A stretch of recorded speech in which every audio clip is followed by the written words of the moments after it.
नमस्ते बच्चों, आज हम 9th क्लास में 8वां पार्ट का पार्ट फर्स्ट यानी यमराज की दिशा पढ़ाने जा रहे हैं। और वैसे शब्दार्थ ज़्यादा नहीं है इसमें शब्दार्थ है मुलाकात का मतलब भेंट, बर्दाश्त का मतलब सहन और यमराज का मतलब मृत्यु का देवता।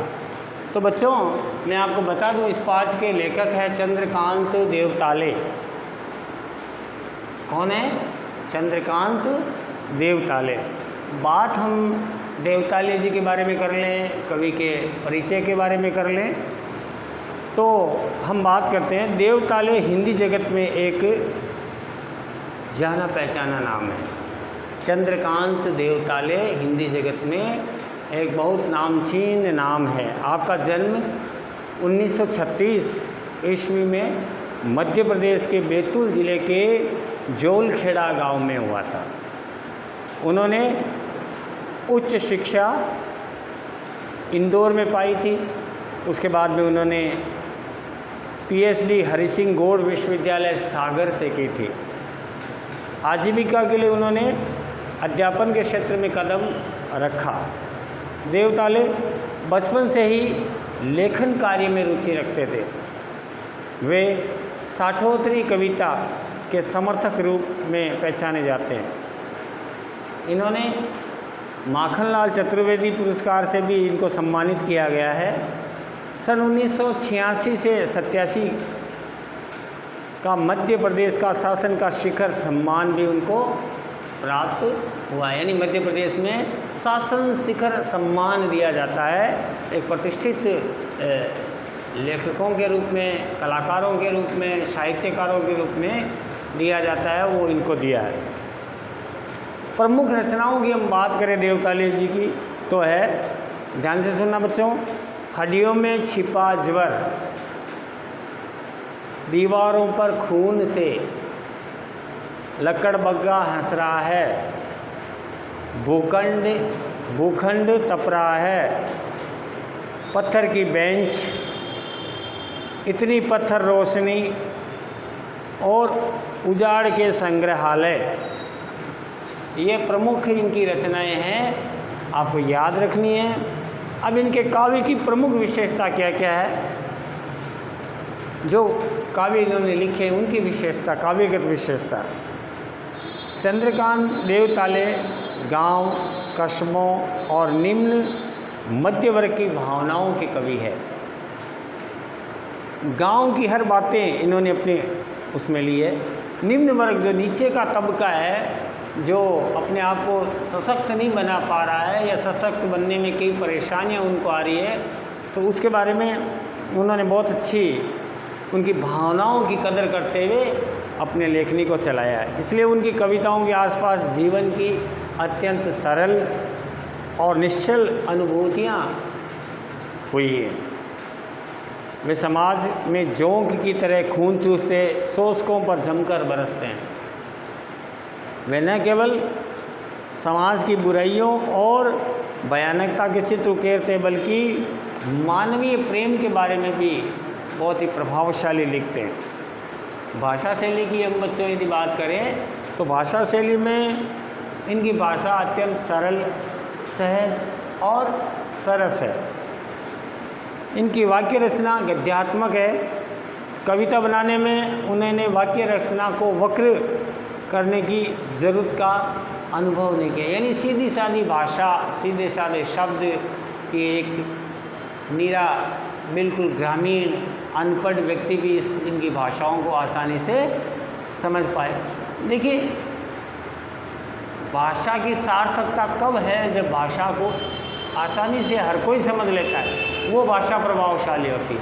आज के ऐसी भाषाएं हैं जो हमारे समझ में नहीं आती। जैसे हम राजस्थान, मारवाड़ क्षेत्र के लोग हैं, हमारे सामने तमिल कोई आकर के बोले और हम उसको सहज रूप से नहीं समझ पाते हैं। सीधी सीधी बात, यानी सीधी और सरल बात करने वाले ये कवि थे। रुक रुक कर कहना, शब्दों पर जोर देकर कहना, गहरे अर्थ को व्यक्त करना इनकी भाषा की प्रमुख विशेषताएं थी। देखिए, स्पीड से कोई बोलता है तो अगले सुनने वाले को समझ में आए या नहीं आए, ये बात निश्चित रूप से हमें अपने आप पर भी लागू कर लेनी चाहिए कि हम जो बोल रहे हैं वो सुनने वाले को कितना समझ आ रही है। यदि अक्षरशः आसानी से उसको समझ में आ रही है तो आपका बोलना, आपकी भाषा बेहतर होगी। अन्यथा आप चाहे कितने भी स्पीड से, चाहे इंग्लिश बोले, चाहे और अदर भाषा बोले, जब तक सुनने वाला नहीं समझ पाता तब तक उस भाषा का कोई महत्व नहीं है। इनकी भाषा में पारदर्शिता और विरल संगीतबद्धता, विरल मतलब सरल, आसान। बच्चों, इस पाठ की विशेषता के बारे में हम बता दें। पाठ का नाम ही जैसा कि आप जानते हो, यमराज की दिशा। यमराज का मतलब जो मृत्यु का देवता कहलाता है। जब इंसान मरता है तो हम कहते हैं ना, यमराज का बुलावा आ गया है, यानी मृत्यु के देवता का बुलावा आ गया है, हमें जाना पड़ेगा। यमराज की दिशा नामक कविता में चारों ओर फैलती विनाशकारी और शोषक शक्तियों की ओर संकेत किया गया है।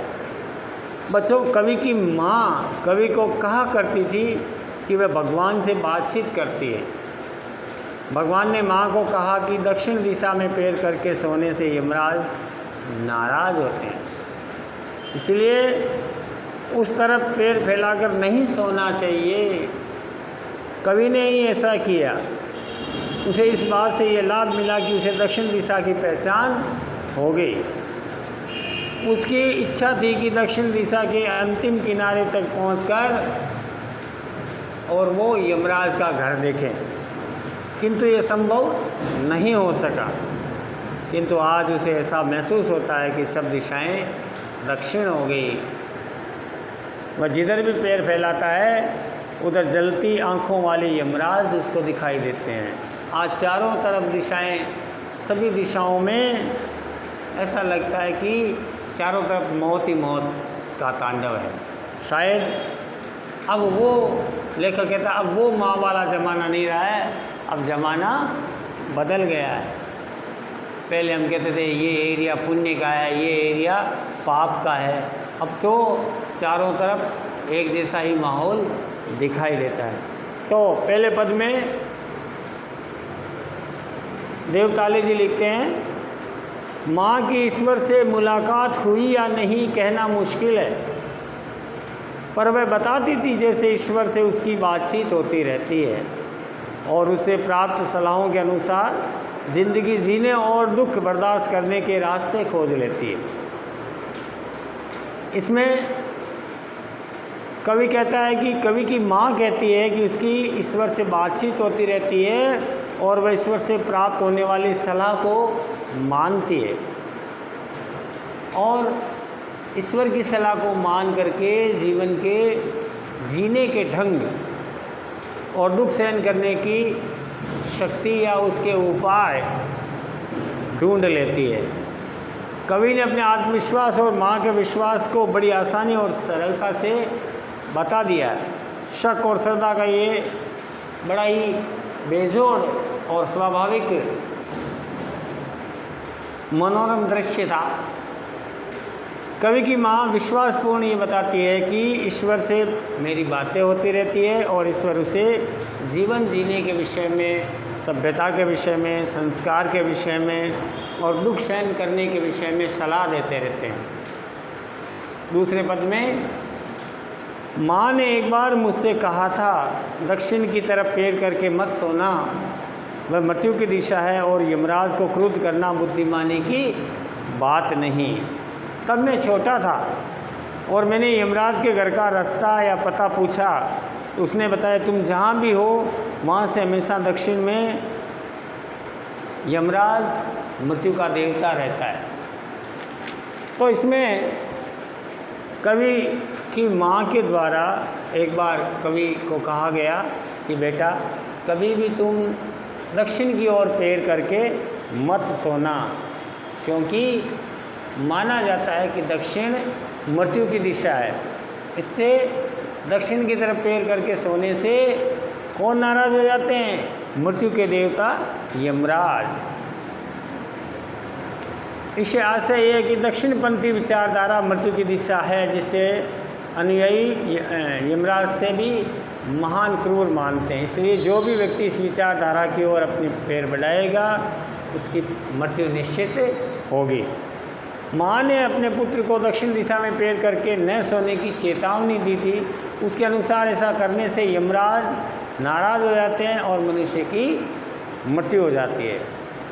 इस पद्यांश में गूढ़ प्रतीकात्मक और सरल अभिव्यंजना बच्चों की गई है। दक्षिण दिशा के बुरे प्रभाव और दक्षिणपंथी विचारधारा के खतरों के प्रति चेतावनी दी गई है। वैज्ञानिक तरीके की यदि हम बात करें तो चुंबकीय क्षेत्र उधर कम है, चुंबक का प्रभाव दक्षिण दिशा की ओर कम है, इसलिए दक्षिण दिशा में रहने वालों में कहते हैं ना कि थोड़ी सोचने समझने की क्षमता कम होती है, उसका प्रभाव कम होता है, आकर्षण कम होता है, इसलिए वो अच्छे कामों की तरफ आकर्षित नहीं होते। ये माना जाता है, ये निश्चित रूप से हम नहीं कह सकते, लेकिन दादी नानी ये कहती थी कि ऐसा होता है, ऐसा नहीं होता है। हालांकि ये बात में कितना दम है इसका हम समर्थन नहीं करते हैं, लेकिन बच्चों ये 2 पद हमने आपको पढ़ाए हैं आज, और इन 2 पदों में आपको क्या ग्रहण करना है क्या नहीं करना है ये अपने आप के ऊपर है। आज हम आपको कुछ प्रश्न दे रहे हैं। पहला प्रश्न लिखिए, चंद्रकांत देवताले का जन्म कब और कहाँ हुआ था? प्रश्न नंबर 2 लिखिए, देवताले की 5 प्रमुख रचनाओं के नाम लिखो। फिर ये प्रश्न नंबर 3,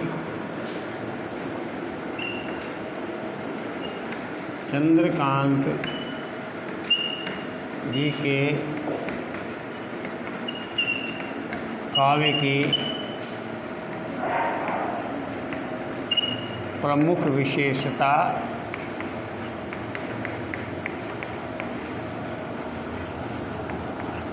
क्या है?